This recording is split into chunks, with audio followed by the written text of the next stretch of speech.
In the Klondike, gold is never just measured in ounces. It is measured in pressure, in exhaustion, in cold mornings and sleepless nights, in the sound of engines straining against the earth and the silence that follows when they fail. Here, every season becomes a test of nerve, and every test eventually becomes personal. In Klondike Shootout, that pressure reaches a boiling point. Two of the biggest names in the gold fields, Parker and Tony, are no longer just mining for profit. They are battling for dominance, for pride, and for the right to say they owned the season. But while that rivalry burns at the top, another fight is unfolding in the shadows. Rick, battered by setbacks and running out of room for error, is forced to push harder than ever at Lightning Creek, where survival itself is now on the line. This is not just a race for gold. It is a collision of ambition, fatigue, and desperation in one of the harshest places on Earth. And in the Klondike, when the ground turns against you, there are only two choices left: break through, or break apart. To understand the weight of this episode, you have to understand what the season has already taken from these crews. By this point in the hunt, the easy confidence of early ambition is long gone. The promises made at the beginning of the season have been dragged through breakdowns, bad luck, hard calls, and the constant realization that the ground never gives up its gold without extracting something in return. For Parker, the mission has become brutally clear: stay ahead, stay efficient, and keep the gold count climbing high enough to prove that discipline and scale still rule the Klondike. Parker's strength has always been momentum. He builds operations that move fast, think sharp, and chase every ounce with purpose. But momentum in mining is fragile. It only takes one mistake, one delay, one bad week for dominance to start slipping through your fingers. For Tony, the season carries a different kind of gravity. He is not chasing identity. He is protecting legacy. A man like Tony doesn't just mine for gold. He mines with the weight of years behind him, with reputation welded into every decision he makes. His experience is undeniable, but so is the pressure that comes with it.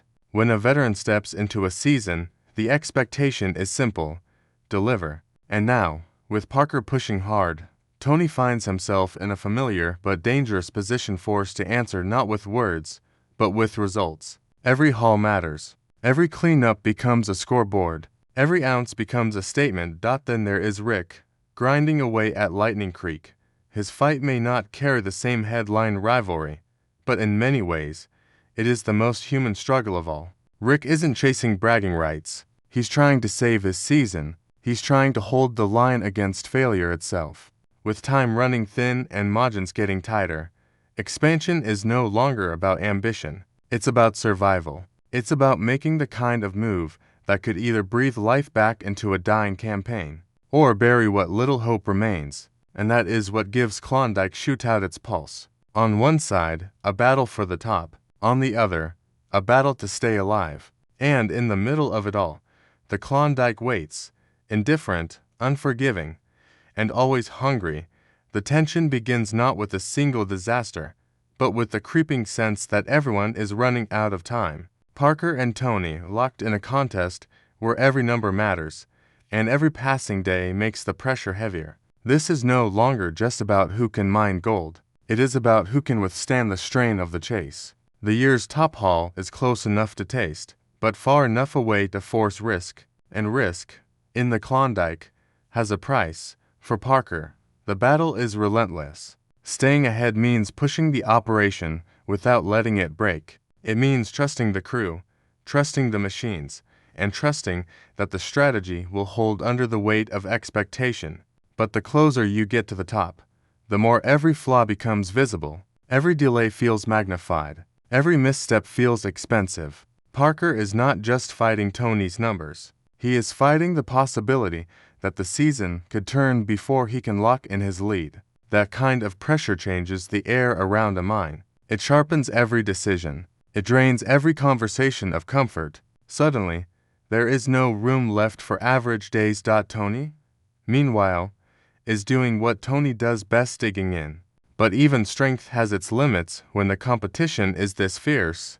To go toe-to-toe with Parker in a year-defining showdown means keeping the entire operation moving with almost ruthless consistency, and mining rarely allows that. The ground shifts, equipment fights back, timing slips. The dream of finishing on top starts to depend not just on hard work, but on whether the mine decides to cooperate. Tony's intensity is built for this kind of fight, but intensity alone cannot control the chaos. And that's where the tension bites deepest. Because in a showdown like this, effort is guaranteed. Victory is not at Lightning Creek.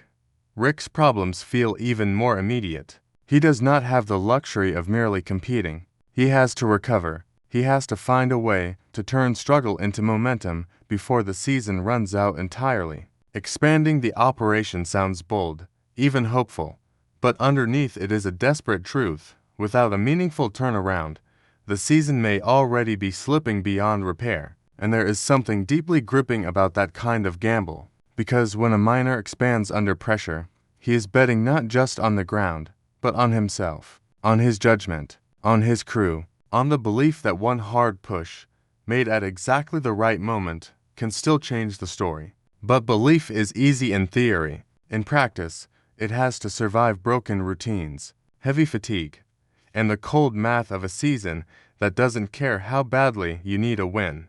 And then the episode reaches its breaking point, the moment where pressure hardens into action, and every crew is forced to reveal what they are truly made of. The rivalry between Parker and Tony stops feeling like background tension and becomes something far more immediate. This is the shootout the title promised, not with bullets, but with grit, steel, and gold totals that carry the weight of an entire year. Every load of pay dirt, every cleanup, every hour of production now feels like part of a direct confrontation. This is where leadership is exposed. This is where the season becomes personal. For Parker, the turning point is not simply about staying efficient. It is about proving that control can survive pressure, that when the stakes peak and the margin narrows, his operation can still rise instead of wobble. His strength has always been his ability to drive forward with focus, but in moments like this, focus becomes something more. It becomes defiance, a refusal to let fatigue, doubt, or the creeping threat of failure interrupt the mission. And when Parker's crew digs in, you can feel the force of that mindset. They are not just mining, they are answering the season. Tony answers in his own way, through stubbornness, through instinct, through the kind of hardened resolve that has kept him alive in this business for decades. He understands better than anyone that big seasons are often decided in moments like these, when the gap between success and disappointment becomes painfully small. There is no safe play left, no easy ground, just execution. Tony's presence in the showdown gives the episode its raw edge, because with him, nothing ever feels polished. It feels earned, messy, violent in its own industrial way. And that makes the battle with Parker feel enormous, like two different eras of gold mining slamming into each other in real time. But the emotional heart of the turning point belonged to Rick. While Parker and Tony fight for the crown, Rick fights for oxygen. At Lightning Creek, the expansion becomes more than a plan. It becomes a final argument against collapse. If this move works, the season still has a heartbeat. If it fails, then all the effort, all the grinding, all the sacrifice begins to feel like a long march toward disappointment. And that is what gives Rick's story such dramatic weight in this episode. It isn't about pride anymore. It's about whether he can force a second chance out of ground that has already taken so much from him. The machines move, the crew pushes, the gamble is made, and for a moment, the whole episode seems to balance on that fragile hope that maybe, just maybe, the season can still be saved. By the end of Klondike Shootout, what remains is not just the outcome of a rivalry or the numbers on a gold board. What remains is the feeling of what it costs to keep going when the season starts asking for more than you thought you had. Parker and Tony may be battling for the year's top haul, but beneath that contest lies something even more compelling: the need to prove that all the pressure, all the sacrifice, all the calculated risk meant something. In the Klondike, the scoreboard matters. Of course it does. But the scoreboard never tells the whole story. It doesn't show the strain in a crew's face. It doesn't show the silence after a tough call. It doesn't show the private fear that one more setback could undo everything. And Rick's fight at Lightning Creek reminds us why this world remains so gripping. Because not every battle is about being number one. Sometimes the biggest battle is simply refusing to disappear. Refusing to let a brutal season write your ending for you. That is the quiet power of his story here. He is not standing in the spotlight of the showdown. He is clawing his way back toward relevance, trying to turn exhaustion into momentum before the clock runs out. And in many ways, that struggle says more about gold mining than any victory ever could.